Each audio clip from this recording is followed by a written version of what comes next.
Action.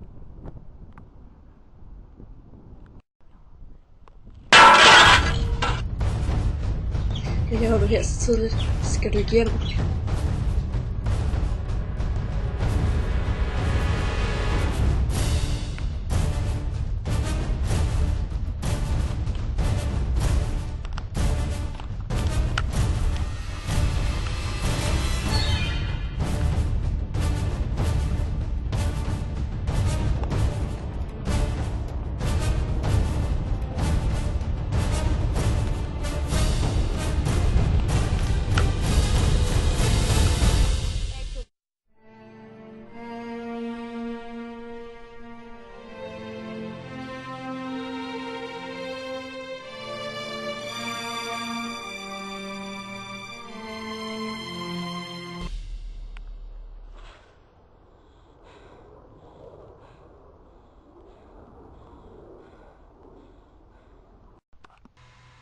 Der er et eller andet magisk over den sten. Den glimtrede mærkeligt.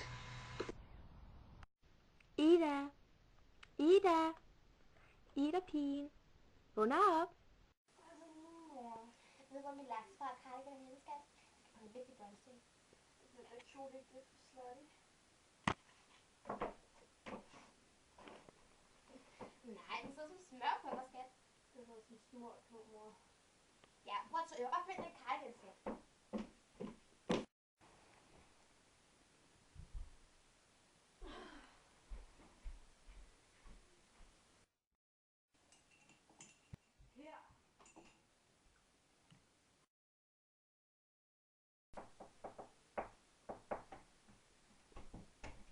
Ida!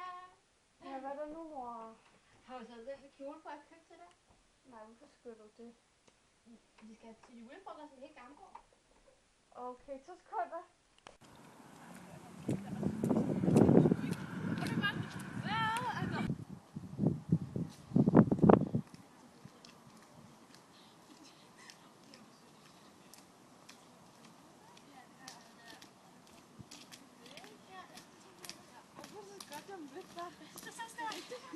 Det var virkelig hyggeligt. Hvor bor du? Jeg var lige hernede. Altså, totalt til julefrokost.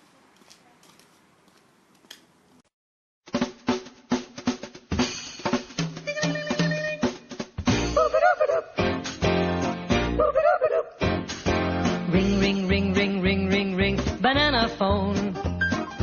Ring, ring, ring, ring, ring, ring, ring, banana phone.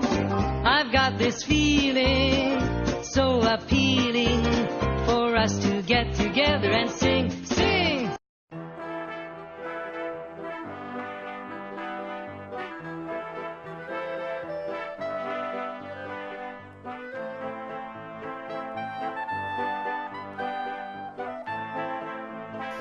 Så havde jeg bare forgartet bagefter. Ej, det kunne være så fordi at det så blev så ikke blev skidt. Jeg kan simpelthen ikke høre mere om jeres bolero og leverpostej, og det er simpelthen for nederen. Hold bare kæft. Jeg var faktisk ikke ret, det er lidt kedeligt. Var du tavlig? Det gjorde du bare ikke. Jeg var stilskyldig. Ja.